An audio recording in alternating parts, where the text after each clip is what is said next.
She is not communicating. She is the propagandist. This is precisely my Kaya nga po point. nagtatago na sila lahat. This is Lahat sila, wala precisely din my alam. point. Magandang gabi po sa ating lahat mga kabisdak. Anak ng kagwang pinatikim ni Ma'am Malu Tikia. Itong si Auntie Claire alias Animal Abogagang spokesperson. At ang sabi ni Ma'am Malu Tikia ay kumakagat daw umano sa trap itong si Auntie Claire. Kaya ang resulta, nahuhuli sa sarili niyang mga bunganga, anak ng kagwang. Ayon kay Ma'am Malu Tikia, isang national threat umano ang isiniwalat ni Senator Amy Marcos tungkol sa di umanong gumagamit ng pulburon itong si Bongbong Marcos. Paano po nagiging national threat ito? Pakinggan po muna natin mamaya si Ma'am Malu Tikia. At ito, Dilawan versus Dilawan, anak ng kagwang. Sila na ho nagkakagatan eh. Nagkagatan na po ang mga Dilawan. Garin at Erice nagkainitan. Di ho napigilan ng dalawang kongresista na magbanatan. Dahil yung isang Dilawan ay talagang pinupuntos niya dito na may kasalanan si Bongbong Marcos sa nangyayaring kababalaghan sa budget na pinagmula ng kaliwat kanang insertion at ghost projects. Agad naman ipinagtanggol ni Garin alias Ding Baksakwin. Anak ng kagwang ka talaga oh. Ding Baksakwin, ipinagtanggol si Boboim at Martin Romualdez sa banat ni Igay Erice.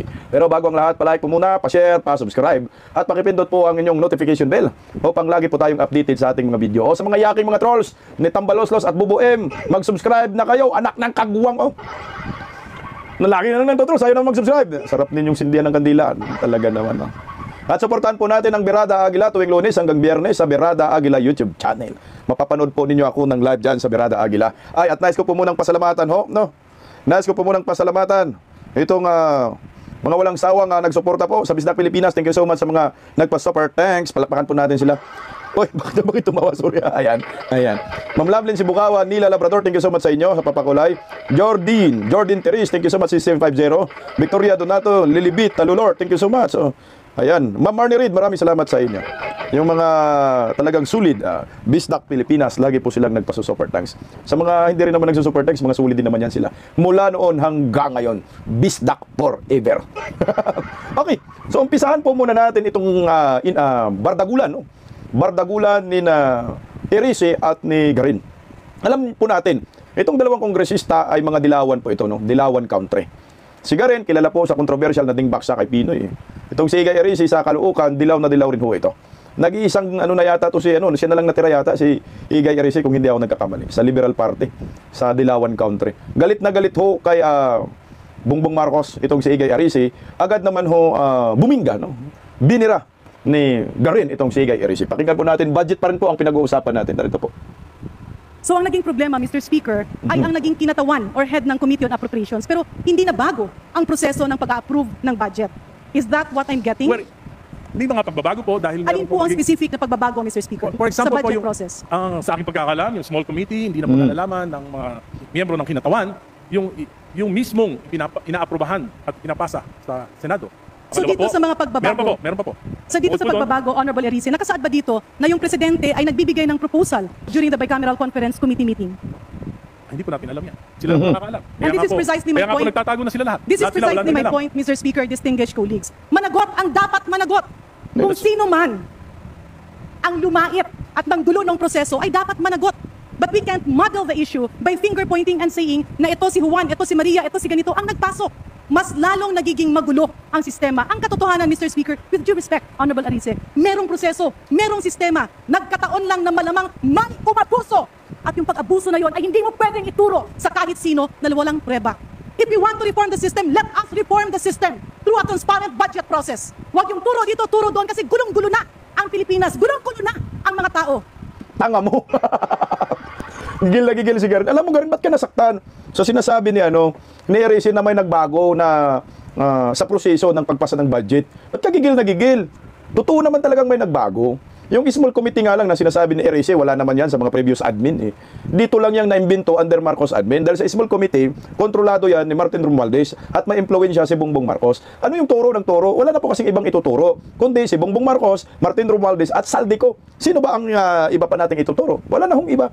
In the first place, Garin, pagkatapos ng bicameral, napunta pa nga sa small committee. Pagkatapos sa small committee, napunta kay Bongbong Marcos, minikos-mikos. Di ba yung mga blanco? Ba't niya pinirmahan? Hindi merong negligence dito si Bongbong Marcos, meron siyang pananagutan.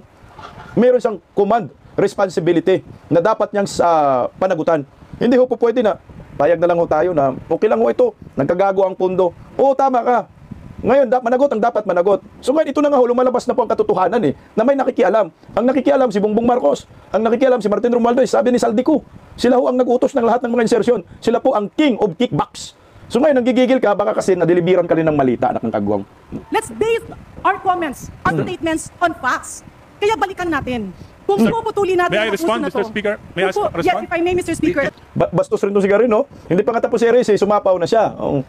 Pasagutin mo naman si Reyes, para magkaintindihan kayo. Nanggigigil ka, babae ka, meron yatang regla ito.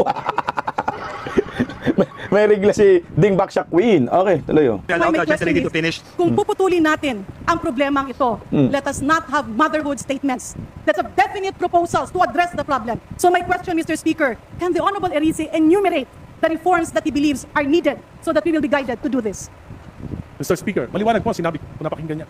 Sino po ang unang may responsibilidad? Ang Pangulo. Correct. 2023, GAA, sinalaula ng Kongreso. Respect. Nawasan ang pondo niya ng halos 300 bilyon. Hindi nangyari yan sa kasaysayan ng mga naging Pangulo sa Pilipinas. Pinabayaan niya, hindi siya kumibo. Yung kabinete niya, hindi kumibo. Specific yun. 2024, binawasan, sinalaula ng Kongreso ito, 500 billion. Binawasan ng President's budget, hindi kumibo ang Presidente, hindi kumibo ang ating mga kabinete. 2025, 473 billion, pati yung mga pondo para sa mga flagship projects ng Pangulo inalis. Kaya na-delay na lahat ng mga proyekto. Hindi pa rin kumibo ang Pangulo. Hindi pa rin kumibo ang kabinete. Number one na may problema, command responsibility ang ating Pangulo.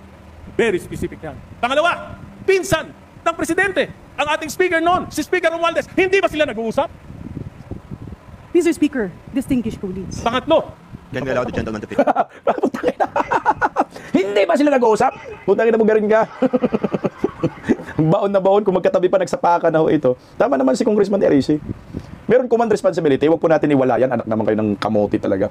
Nagago po yung budget natin dahil po kay Bongbong. Hinayaan lang niya Tinutolerate niya yung kanyang pinsang Tambaluslos na Speaker of the House. Bakit niya tinutolerate? Kasi siya may utak ng lahat din. Ayon po sa mga testimonya ni Saldico. So ngayon, sino ba ang dapat pasisihin? Sino bang dituro? Duterte na naman, anak ng kamuti na talaga. Isang kagaguhan. Kaya tama yung mga ipinaglalaban ni Erice dito. Yes, please. pangatlo, kitang-kita naman natin. Balitang-balita, dalawa lang nag-uusap sa pagbabago ng budget.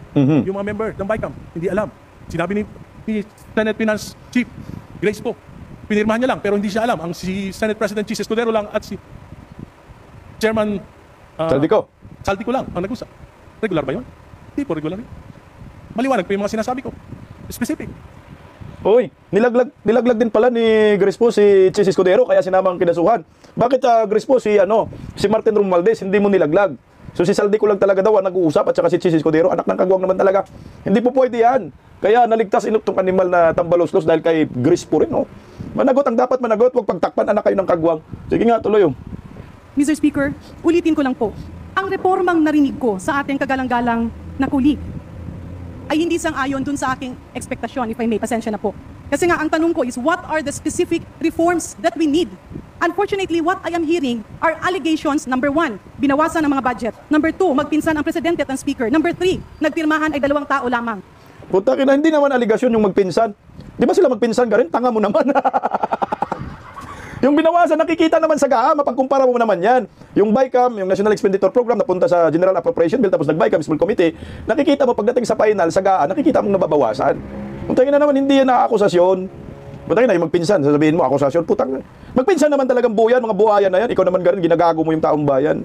Huwag ka masyadong halatang atakdug ka ni Martin Romualdez at Bongbong Marcos. Putang ina, nakatikim ng malita ho ito. Mr. Speaker, distinguished colleagues, andyan nga ang problema. Nakita ngayon ay hinahanapan ng solusyon. And if we are talking about reforms, the reforms should actually be on accountability, on transparency. Ano pang reforma? Number 1, transparent budget process. Number 2, napaka-imposible naman na pipirma ka ng mga bagay na hindi mo alam. Kasi ang pumipirma ng budget ay ang bicameral conference committee members. In other words, balikan natin, if we need reforms. Alam mo garin, napakabobo mong kongresista ka. No? Alam mo kasi yung BICAM, oo nga, nagdoktor-doktor sila, nagpipirmahan sila dyan. Pero yan, ay sarswila lamang, for optics lamang. Kasi after nila magpirma ng BICAM, pagdating sa GAA, iba na po yung resulta. Naalala mo yung puro blanco? Pumirma sa BICAM, nagkaroon ng ratification.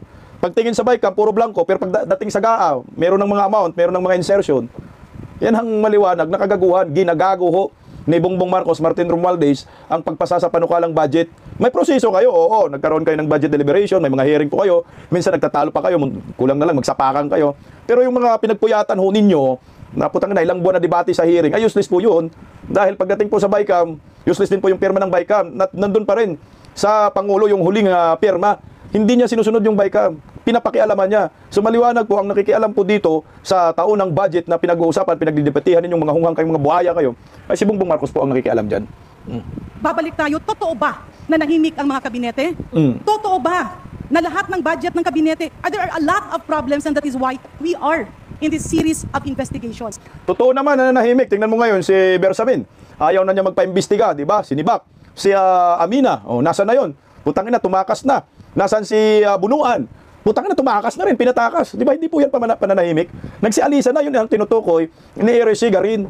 Hindi mo alam yung balita na si Bunuan lumayas na. At yung ibang mga yusik na pinangalanan, yung Bersamin, malamang wala na rin ho eh. Nagsilayasan na. Ito yung punto dyan, ni-erase, na huwag mong gawing tanga ang Pilipino. Ginugulo mo lang, garin eh. Siguro may karga ka lang, at baka nalo ka rin ni Palaka na you want, kaya ganyan ang hugot mo. Yan tuloy. But it will just add chaos. If we will take advantage of the situation and instead of demanding for genuine reforms, we twist the situation and talk about politics. Ulol, talagang may chaos na po, galit ng taong bayan. Hindi mo na po yan may iwasan. Bilyon, trilyon yung nawawala sa kaban ng bayan. Kayo, wala kayong pakialam dyan. At hindi ho kayo apektado sa mga nakawan dahil kayo, putangin na, kaliwat ka ng pagnanakaw sa kaban ng bayan. Hindi naman kayo malilinis, kayo, garin, putangin na. Dingbak siya pa lang, marami kang pinatay eh. Walang naniniwala sa'yo, mukhang may punto pa dito sa Igay Erase. Kapadilawan, nagkagatan. In other words, Mr. Speaker, distinguished colleagues, tama naman. Natuldukan ito, hanapan ng solusyon, and push for genuine reforms. Pero kung ang naging mali ay merong bumaluktot sa mga bagay na hindi dapat baluktutin, yun ang dapat managot. Sino bang bumaluktot? Si Bongbong. Yung ama mong nakangiwi ang panga, lagi, nagdidip-dip, wiwiwi. Yan Sino nagbindalo? Ayan, si Bunye, mga kalyado yung mga hinayupa kayo. Mga mafia sa Pilipinas. Di ba ho, pagbaluktot ng proseso, yung bigla ka na lang pumirma dyan sa na puro blanco ang BICAM, hindi mo na lang binito. Anong tawag doon? Di pagbaluktot. Banat kung Igay Erase. But we cannot pull down our people and our government by not proceeding to concrete investigations that will really pinpoint the problem of all of this. Maraming salamat, Mr. Speaker, and of course, with due courtesy to Congressman Erice, I am with you in calling for reforms. But if I may appeal, let us push for individual concrete reforms that Congress can perform. Maybe we can push forward for a situation like other parliaments, where members responsible for the budget are made to report on a quarterly basis, stating the update of each program, the rationale of each action, and the impact that it will provide to the Filipino people. Thank you very much, Mr. Speaker. Thank you very much, distinguished colleagues. Mr. Speaker, maliwanag. Akala mo, kagaling-galing ni Garin yung putangin na, may sablay din kayo. Hindi pa namin nakakalimutan Garin yung dingbak siya, marami kang pinatay ng mga bata. Hanggang ngayon, wala pa rin hustisya yung mga yon. Ewan ko, bakit binuboto po itong hinayupak na itong dilawa na Garing na ito? Bakulod ka, te? Ilungga, maged? Ilungga? Tiga saan ba ito si Garin? Hayop. Tuloy, Manong Erase. Ang aking mga reforma na hinihingi sa Pangulo at sa Kongreso na ito. Reforma, anti-political dynasty, pinabastos natin ang konstitusyon. Ayaw natin magpasa ng anti-political dynasty bill o law sapagkat against our interests kahit na ang kahulugan nito ay hindi pagrespeto sa konstitusyon. At alam ko po na ang isa sa dahilan ng korupsyon, yung papataba ng mga political dynasties. Pangalawa, alam ko po, balimbingan, walang prinsipyo, pagpalit ng partido, kung saan makikinabang, yan po ang pangalawang dahilan ng korupsyon. Pangatlo, campaign finance reform, hindi naman po makatwira na yung paggastos. Kaya po, sobra-sobra sa korupsyon. Pang-apat, hinihingi natin, empower natin yung ICI para maimbestigahan yung korupsyon. Maliwanag po yung mga hinihingi ko na reforma. Kung sincere ang gobyerno, gagawin nila ito. Pero kung gusto business as usual, baka sakaling makalimutan ng tao, hindi gagalaw ang gobyerno. At ang hinihingi ko po, hindi extra-constitutional. Hindi ko pinagre-resign sa BBM. Ang sinasabi ko po, within the framework of the Constitution, we should initiate reform. Para naman sa bayan, wag naman para sa sarili na lang. Salamat po. Antindi talaga ng dilawan yung maglaro, no? Pare-pareho nagkakagatan, nag-aaway, nagkainitan, nagbardagulan, ang ending magkakampi. Dilawan talaga, trapo talaga. Ako sa akin, hindi ho ako kumbinsido dito sa mga birahan nila eh. Ayaw ko doon sa sinabi ni Erase na yung ICI palakasin. Hindi eh. Ang ICI dapat burahin, i-demolish, i-abolish dahil illegal po yan, unconstitutional po yan. So kailangan burahin yan, i-demolish at gumagastos pa ang taong bayan dahil yan ay nagagamit lamang sa pagtatakip ng katotohanan kung sino po talaga ang kawatan sa gobyerno. Yan ay palabigasan ni Bongbong Marcos. Kaya sitting pretty lang si BBM, walang pakialam. Mag-rally kayo dyan. Putang ina, hindi ako nakikialam. Birahin niyo akong adictus benedictus ako, wala akong pakialam. Basta masaya ako, bahala yung mga tauhan ko. Yan lang kasimple, pira-pira lang ang gamit. Kumita pa. Yung mga miyembro ng ICI, may sahod pa. Milyon-milyon. Ilang milyon ang pondo yan? Anak ng kagwang, din naman pira ni BBM ginamit yan. Pira din natin at ginigisa tayo sa sariling mantika. Naayon nga po kay Ma'am Malu Tiquia, yung mga siniwalat ni Senator Amy Marcos ay talagang ito ay national threat po sa ating bansa. Ito po ay banta sa ating bansa. Ito, pakinggan po natin si Ma'am Malu Tiquia. I consider the revelations made by Senator Marcos as part and parcel of a national security threat. Bakit? Meron kang isang pinuno na sinabi nagko-cocaine. At hindi lang siya, ang asawa niya, ang pamilya niya. Alam mo yung insider information yun na nag-decide si Senator Marcos na sabihin yon at i-share sa public. Karamihan sa amin dito, alam namin yung bulong-bulungan na yan. Pero walang aktwal na anong proof natin? May resibo pa. Ang pinakamatinding resibo, kapatid mismo ang nagsabi. Yun yung isa. At doon sa naratibo niya, nagsimula nung bata. Yung tatay niya, nung buhay ang tatay niya, siya ang nag-aalaga sa kanila. Nung namatay, siya ang tumayo bilang ama at ina. Sinabi niya doon. Maraming pumukol sa kanya na sabi it's being un-Filipino. Hindi po. Doon sa mga nagkaroon ng relative, anak, kamag-anak, pinsan na nalulun sa droga, alam nila yung taghoy ni Senator Marcos doon sa stage. Nakita nyo yung delivery niya, hindi yun ang Senator Marcos na alam natin. Nahihirapan siyang sabihin, kahit may prepared text, di ba? Nakita natin may part na umiiyak siya, may part na nagpupuna siya ng pawis. Tinanong ko after delivery, ang sinabi niya sa akin, I am unburdened. Nawala yung matagal ko nang kinikimkim. No, meron rin po muna na ba't hindi nagpakatotoo? 'Di ba? Bakit hindi sinabi kay Inday nung kinuha si Inday? At yun sa tingin ko ang naging problema kung bakit si Presidente Duterte medyo umayaw dun sa team up. Correct. Yun ay nangyari sa paniniwala ni Senator Amy na magbabago. Kasi ilan dun sa sinabi niya, 'di ba? Stop muna tayo dun, Ma'am Malu Tiquia. Doon nga nagkamali si Senator Amy, pinilit niya. Alam niya, yung kapatid niya ay adictus benedictus. Ang problema naman, pinilit pa niya. Nadamay tayo. Paano po magbabago? Hindi naman nagkaroon ng rehabilitation. Hindi na rehab si Bongbong, hindi nagpa-rehab. Kaya sabi nga ni Tatay Digong, si Bongbong Marcos bangag noon, bangag pa rin ngayon eh. Kasi nga walang rehabilitation kay BBM. Ang tanging ginawa ni BBM sa loob ng 6 na taon, nagmukmok sa kanilang bahay dahil hindi niya matanggap yung pagkatalo laban kay Lini Robredo. So hindi yung tiningnan ni Senator Amy. Malaking pagkakamali si Senator Amy. Ito ay late na reaction ni Senator Amy. O alam natin noon, di ba nag-warning na nga ako si Tatay Digong dyan, hindi, matigas lang talagang ulo natin. At itong si Senator Amy, pinilit pang binodol itong si Vice President Inday Sara. Kumagat naman si Inday. So napag-aakala, maayos, magkaroon ng redemption sa kanilang pamilya, baliktad. Galit, naghihiganti sa taong bayan sa nangyayari sa kanyang tatay. Ngayon, nadagdagan pa, nagiging sagana pa sa pulburon, anak ng kigwa. Ilang beses kang nangako na magbabago ka. Ilang beses na nandun ako. Pero sa akin, naantig ako dun sa sinabi niyang, Ading, magpahinga na tayo. But there was no call for resignation, so I don't understand why there are cabinet secretaries saying destabilisasyon. It's the sister destroying this presidency. This presidency has been destroyed in day one because of the president. Correct. Because of the speaker. Because of someone unelected who intervenes in governance. Mahirap yung taong hindi ka nahalal, nangingialam ka sa governance at kuminsan ikaw ang nagdidesisyon. So bumalik tayo sa national security threat. Paano magdidesisyon ang isang pangulong lulong sa cocaine? Patay. Paano susunod ang mga sundalo knowing ang nag-utos sabog? Correct. So kung ikaw sinabi, girahin natin ang Taiwan, ngayon nag-iisip ako, ano kaya yun? Nasa tamang wisyo o bangag? So it is a national security threat because that is the president. Sa tingin ko, yun yung burden ni Senator Marcos na kailangan niyan sabihin. Kasi apart from liniligtas ko yung kalusugan ng aking kapatid, concern rin siya as a senator sa bansa. So napakahirap yung balanse na yun. And really, I thank the senator for being forthright, for being honest, although belated. Pero sa tingin ko, yung nasa mesa dito, alam naman natin yung talagang nangyari doon. At public office is a public trust. Pumapaloob eh. Nahalal ka ng bayan, binigyan ka ng mandato, ngayong nalaman naming lulong ka, napakahirap intindihin kung hindi magsasalita ang Pangulo at kung hindi mag-hair follicle test. Okay. So doon po ako sa issue ng national security threat itong si Bongbong Marcos. Totoo po yun kasi yung mga may impluwensya sa pulburon, hindi na nila alam yung kanilang mga ginagawa. Wala na sa wisyo, ika nga. Wala kang aasahang desisyon na matino. Aasahan mo yan, ang bigay ng mga yan ay perwisyo. Sakit sa ulo. Alam nyo yan, may mga kamag-anak kayong ganyan na hindi pa nagbago ng panahon ni Tatay Digong.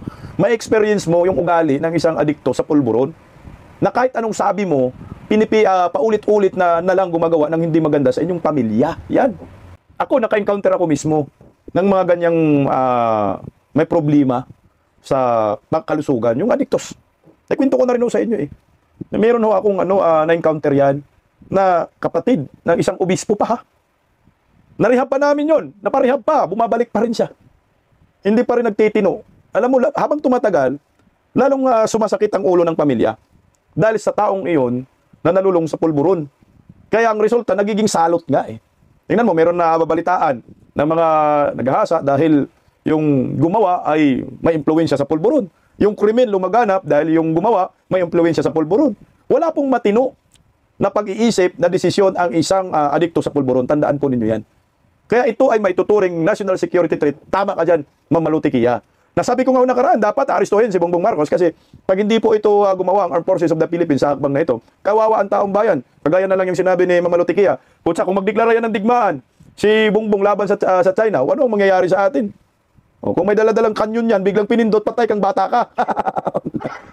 So damay-damay, kaya kailangan magawa ng paraan ito ng taong bayan. Kaya bumagsak ang ekonomiya dahil sa kanila.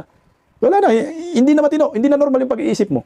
Dahil nga, yung utak mo ay may impluwensya ng pulburon. Tuloy, Ma'am Malu Tiquia. Doon sa BFF ko, sunod-sunod ang Ito. sinabi niya. Ito, binanatan rin po niya itong si Claire Castro. Ito, BFF na patawag niya. Nagbardagulan din sila po siya, nagka-personalan pa. Magiging natin si Ma'am Malu. Nagkuha na yan, nag-drug test na. Ang drug test niya ay urine. Noong 2022 for the election. Hindi yun hair follicle test. Opo, urine po yun. Baka ihi pa yun ang aso nila. Peking drug test po yun. Hindi legit po yun na drug test. Yan ay ihi siguro ng aso or ihi ng security guard. Butangin na, wala pang 3 minuto, may resulta na. O, yan ang pambubudol. Doon pa lang, questionable na. Yung pagkatao ni Bongbong binudol na tayo. Pati drug test, dinoktor, anak ng kagwang. Yun pa lang makikita mo na may problema itong taong ito. Meron siyang sekreto na hindi sinasabi sa taong bayan. Yan ay tinatawag na betrayal of public trust. Lalo na po ikaw ay Pangulo. Tuloy, Ma'am Malu. Ang sunod na sagot, kinabig na naman kay President Duterte na nagda-drugs at nagfe-fentanyl. Hindi naman ako doktor, ibibigay ko na yung kay Dr. Mata, no? Tapos kinabig na Yung fentanyl kasi yan ay prescribed by doctors. Dahil meron pong parang kalusugan si Tatay Digong na yan ay parang gamot yung nadisgrasya yata siya ng motor. Yun po yung nire-resita. Oh, tangina, hindi naman yung lehitimong talaga pulburon na sinisingot, hindi. Prescribed by doctor po yung fentanyl na yan. Di ba, Claire Castro? naman na bakit ngayon? Bakit hindi noon? Ba't hindi niya kaya tanungin sa presidente?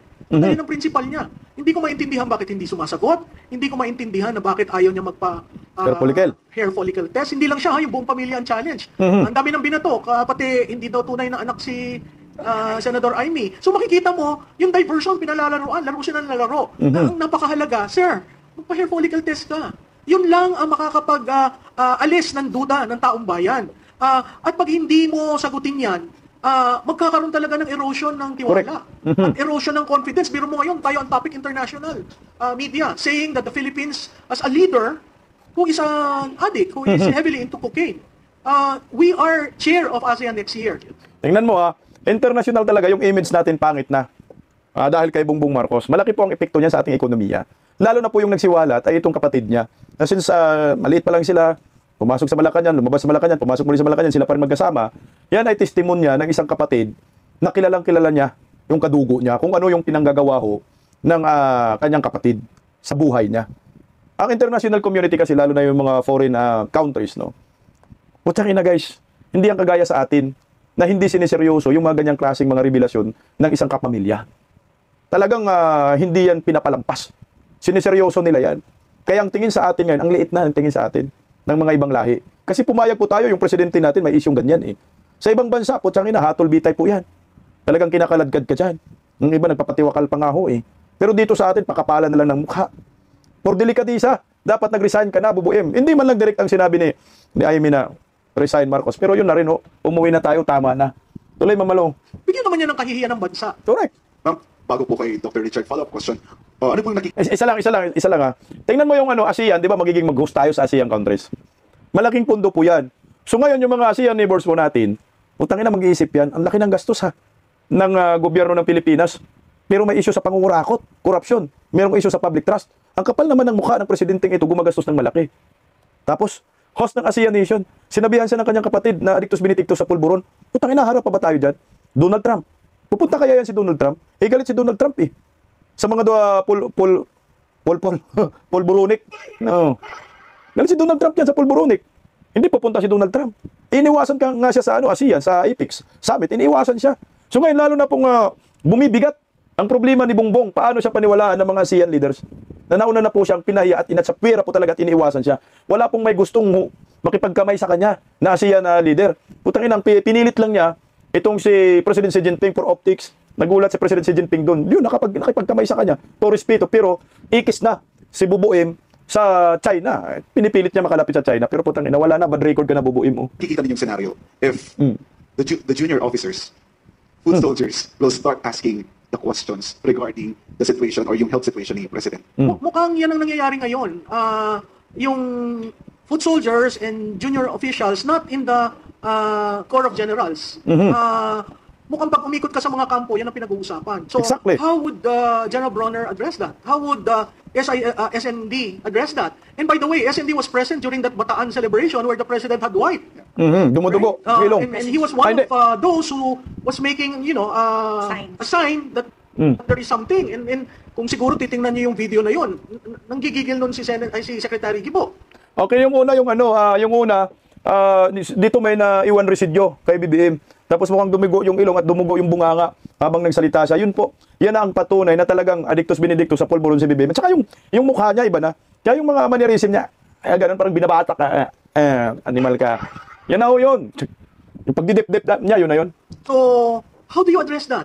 Ay, yung mga ordinaryong kawal, linalaan nila yung buhay nila para sa proteksyon ng Estado. And then here we have a leader who doesn't really care, that it's not felt, and then suddenly we hear of the use of drugs and other things that is being done in the office of the President, in Malacanang. Eh ngayon lang ako nakarinig ng mga ganong balita kasi ako nagtrabaho naman sa Malacanang, wala naman ako naririnig ng mga ganong activities na nangyayari within the palace. Kay Bongbong Marcos nga, nangyayari yan na party pulburon anli. No, yan ang nangyayari dyan. Na hindi po yan dapat tanggapin natin eh. Yung mga militar, putang ina, hindi ba ho nang lumo kayo dyan?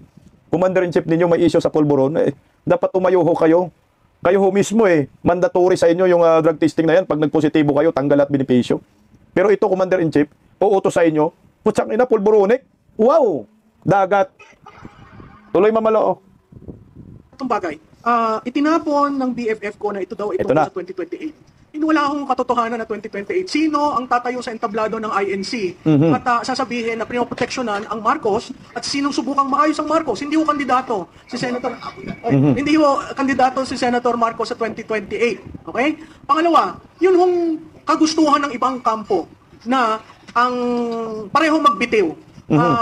Yun ho ay tinututulan ko. Wala silang karapatan na sabihin na ang Vice Presidente ay dapat magbitiw. Ano ho ang ginawang kasalanan ng Vice Presidente? Correct. Tama yung sinabi ni Atty. Lambino. 125 million versus 1 trillion. 125 million already accounted for by COA. Wala naman hong violation dun sa joint memorandum on confidential Circular. fund. Saan ho ba nanggaling yung confidential fund? Hindi ba ho sa Pangulo? Presidente. Binigyan siya. Bakit siya binigyan? Dahil sa NTF-ELCAC na na-appoint siya. At sinabi niya lately na ginamit siyang pag-check dun sa corruption sa DepEd. Kung saan na-discover kung sino nag-supply ng computer. Saldico. Okay? Anong ginawa niya nung una siyang dumating doon? Yung computer ho, pinakiusapan niya ang AFP para ma-distribute. Kahit may obsolescence na dahil medyo luma, Obsolete. ginawa pa rin niya para makarating dun sa dapat paratingan. So yung ating saligang batas, katulad ng sinabi ni Atty. Lambino, klarado Wala namang vacancy sa Office of the Vice President. Hindi ko Correct. maintindihan yan. Magtatawag kayo na pareho bumaba. Nasa Constitution ho that Congress shall pass a law on succession. Nobody has tried filing that. I don't understand why. That Constitution has been there since 1987. Okay? So, kung gusto nyo, and I'm addressing this to the pink and the Dilawan. Yellow, gusto nyo paltan? Hindi ba Constitution ninyo yan? Constitution ng dilaw yan. Correct, 1987 yan. Reaction to the Marcos years.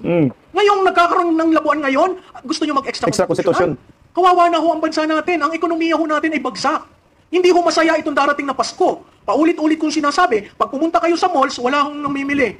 Wala hong Christmas rush. Abay, Teka lang, ito kasi yung gusto ng Dilawan. Si Inday Sara, ito nababasa ko lang putang ina, basang-basa na natin yung mga komunista. Lalo na yan magrarally ngayon sa November 30. Inday Sara impeach. Pag-resignin si Inday, putang ina, kapal naman ang mukha ninyo. Anong kasalanan ni Inday? Walang kasalanan si Inday. Anong corruption issue? Walang corrupt si Inday. Kasi kung may corruption issue, marami nang nakasuhan siyang mga staff. Nasaan? Wala. Gawa-gawa lang yan. Yan ang maliwanag. Sabi na nga ng COA, sumusunod sa Joint Circular, sa Commission on Audit. Walang paglabag. Labag, modified opinion. Yung findings ng COA, pinakamataas. Di ba? Unmodified, tama? Unmodified opinion, sorry ha. Unmodified opinion. Search muna natin, baka maano tayo. Ayan. Unmodified opinion. Ito, basahin natin. An opinion issued when the auditor concludes that the financial statements are prepared in all materials respect in accordance with the applicable financial reporting framework. Yan yung findings ng audit na dapat respetuhin ng taong bayan. Ito si Bongbong naglimas ng kaban ng bayan, 1.2 trillion, hindi audited, puro ghost projects. Ba't yung dadamay si Inday? Maayos naman ang pamumuno ni Inday, anak ng kamote. Oh. May tayo malapit na sa katapusan ng November. Hindi ba ang behavior ng consumer sa Pilipinas pagdating ng ganitong mga panahon ay talagang kabi-kabila na. Ang sale, kabi-kabila na ang tiyangge. Wala ho yan. Hinahawakan ni Juan de la Cruz ang pera niya para sigurado na may pera siya sa susunod na quarter o sa susunod na taon. Tama ka dyan, Ma'am Malutikia. Kagaya po dito sa lugar namin, hindi po ramdam ang Pasko. Wala pong Christmas lights. Nanggagaling pa ako sa Mindanao, wala kang makikita ang Christmas lights. Anong pizza na ngayon? Mag-i-end na ng month of November pero hindi mo ramdam ang Pasko. Paano mo maramdaman ang Pasko? Kaliwat ka ng pangungurakot at pag nanakaw sa kaban ng bayan, anak ng kagwang, nakaupo pa rin eh. Nasa palasyo pa rin ngayon, ang kapal ng mukha. Ngumingiwi na nga ho eh. Ganun ang kahirap ang buhay. Kaya hindi ko maintindihan itong mga kaibigan natin sa kabilang kampo na sinasabi na dapat silang dalawa. Hindi ko rin ho maintindihan na kung bakit ang mga kaliwa ay nasa mesa pa na makikipag-bargain. Para kung ang panahon na yon ay tapos na. Diba? Respetuhin ho natin yung proseso. Correct. Respetuhin natin yung saligang batas na yung mga dilawan ang gumawa. Maganda ba yung saligang batas? Hindi ho. Nakikita natin yung problema. Pero makuha natin pagbabago, napakahirap pong baguhin. Bakit? Kasi kaparating nila sinasabi, ayaw namin mabago yan. Paano ho tayo uunlad? Kung tayo'y nakaangkla dun sa salita at espiritu ng 1987 Constitution. Sinabi ni Atty. Lambino, napakadali sa ibang bansa na dissolve yung parliament. No? May kultura rin sila na may hiya. Ito sinabi, delikadesa, kaya nag-resign. Tapos turns out, hindi pala nag-resign. Hindi nangyayari. Di ba? Kagagawa ni Claire. Yun ang hindi ko naintindihan eh. Bakit parati niyong binubola ang Pilipino? Bakit tuwi kayo mag-a-address sa Pilipino? Bubulahin nyo. Hindi ba utang ninyo sa Pilipino kaya kayo nandyan sa posisyon nyo? Not unless, katulad na nakita natin, pag nagamit na, bahala na kayo, isa sa tabi. And this administration has been doing that. Nakatulong ka ng eleksyon, bibigyan ka ng LOA. Diba? So, ano yun? Yun ang hindi ko maintindihan at patuloy na nagde-deflect. Parang merong pader na inaalagaan ang Pangulo. Kailangan na hong panahon na mag-national address siya. Correct. Ako doon lang muna ako sa succession. Kutsang ina dilawang gumawa kayo ng 1987 Constitution na kung anong mangyayari sa presidente, matik ang vice-presidente ang papalit. Ngayon, hindi nyo na-irerespeto yan. Gusto nyo magkaroon ng extra constitution. For what? Para maupo ang gusto ninyong maupo. Anak ng kamuti. Hindi kami papayag dyan. Ang susunod dapat na presidente, ang vice-presidente. Alam nga naman si Bam Aquino, anak ng kagwang. Tuloy, Mamalo.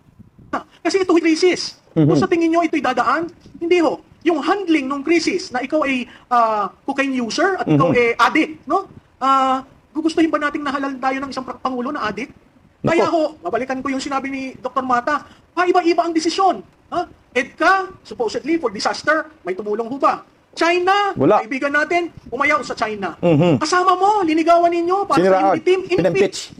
Diba? So yung desisyon niya, paiba-iba. Yun ay signos na, kaya nga sabi ko, gumawa kayo ng listahan. Kung kailan pa bago-bago. Makikita nyo yung epektong sinasabi ni Dr. Mata. Yung decision making is impaired. Imaginein mo yan kung may nuclear device, no? Pindutin mo lang. Ang presidente may dala-dala. Biglang sabihin, sige, pindutin mo. Ay, nagkaroon ng gera. Yun yung thing. Ito yung sinasabi national security threat. Tangina, kung sabog na ba, no? Punay. Bakit nasabog ako? Saan? Sa pulburon. Nasaan yung boto ng nuclear? Nandito po, kamahalan. Dito lagay mo, pipindutin ko yan. Puta, digmaan bigla. Alam mo, Malo? Doon eh. Yung brown leather pa tayo sa Amerika. Oo, yung brown leather, iba yata ang laman, no? So ako'y nakikiusap. Di ba? Panahon na ho magsalita kayo. At kung ayaw nyo magsalita, dahil nahihirapan kayo magsalita, di ba, gusto rin nyo yung pagsasalita, no? Si Bobem. Nahihirapan magsalita, ay magpahiram Utal po kasi, utal. Dididip-dip, kaya ayaw magsalita. ng physical test. Yun ang pinakamadali. It ends. Ngayon, kung maging positive yun, you will have to make the ultimate sacrifice Resign for talaga. this country to step down. Correct. Hindi ko ako nananawagan ng resignation, hindi ko never kung sinabi mag-step down. Pero, kaya hindi ako umakyat ng entablado nung nag-rally. Sabi ko, kayo na lang yan. Kasi hindi pa ako sigurado, kasi may mandato. Pero nung narinig ko si Senador, alam kong agonizing yung decision na yan. Kasi nung 2025 na eleksyon, pinag-usapan na namin yan eh. Correct. Paano 2020. sasabihin? Abay, Kakoy, ikaw yan. Di ba? napakahirap mong isipin at sumunod sa isang leader na may problema na ayaw niyang i-admit na may problema siya. Denial.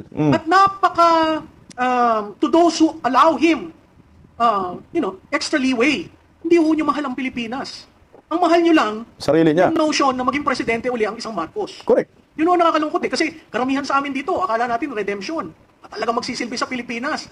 Ay, day one pa lang ho, hindi na eh.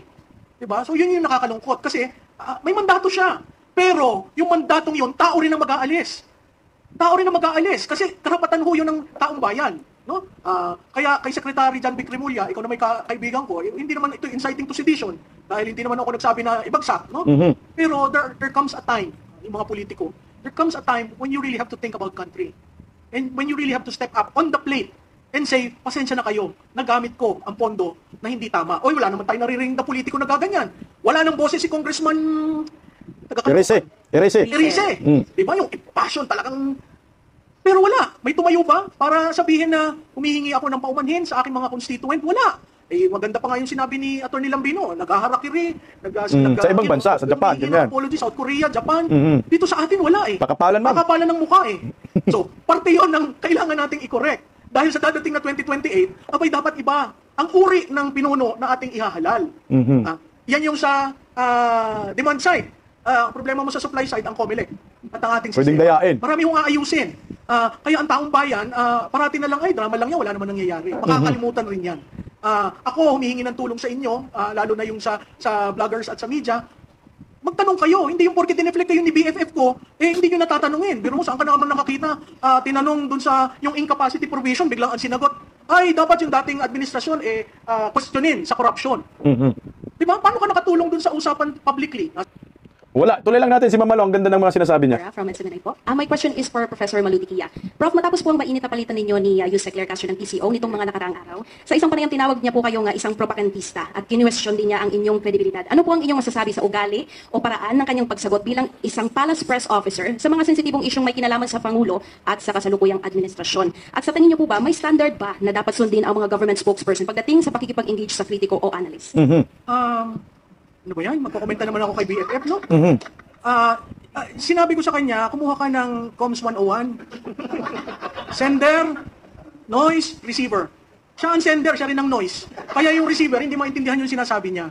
But levity aside, nagtrabaho ako nung panahon ni Presidente Cory, Presidente Ramos, sa OP. At doon ang mga panahon, nakatangi-tangi ang uri ng pagiging spokesman. Ngayon. Marunong humarap sa tao, malumanay, Ngayon. hindi siya ang storya. Ang pananalita ay tama, ang tonality ay tama, Pero ngayon, hindi ang tiyakin. palengke.